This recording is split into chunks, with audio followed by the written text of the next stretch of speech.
The origin of Halloween and trick-or-treating. The majority of the traditions commonly associated with Halloween today are borrowed or adapted from two different festivals: the Celtic festivals Samhain, meaning summer's end, and the Catholic Hallowmass. The practice of wearing costumes or masks during this sort of end-of-autumn celebration probably comes from a Celtic New Year's Samhain tradition. During Samhain, young men impersonated evil spirits by dressing up in white costumes with blackened faces or masks. It was believed that during the transition from one year to the next, the realms of the living and dead would overlap, allowing the dead as well as evil spirits to roam the earth. By dressing up as spirits, hopefully the real evil spirits would leave you alone, rather than rip out your entrails or otherwise harass you.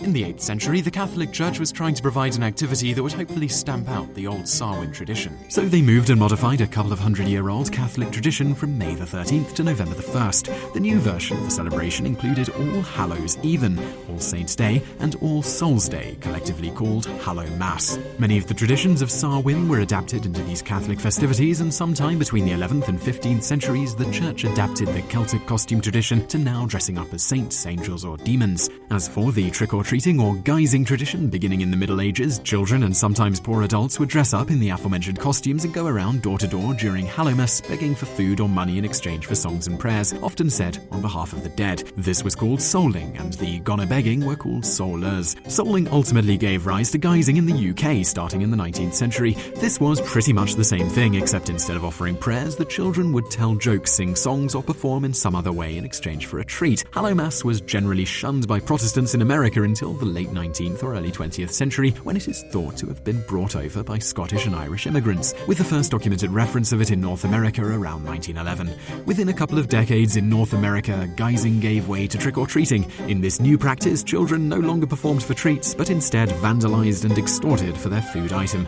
The earliest known reference to the phrase trick-or-treat was printed in the November 4th, 1927 edition of the Blackie, Alberta Canada Herald, where it describes how, when no edible plunder was given to trick-or-treaters, the youthful tormentors would scatter people's readily available outdoor items around town. The term trick-or-treat and the practice slowly spread, with a brief respite during World War II due to sugar rations. Once these restrictions were lifted, Halloween's popularity saw a huge spike, and within a decade or so, trick-or-treating was a near ubiquitous practice throughout North America as it is today, albeit somewhat toned down, with the trick part no longer usually being a genuine threat.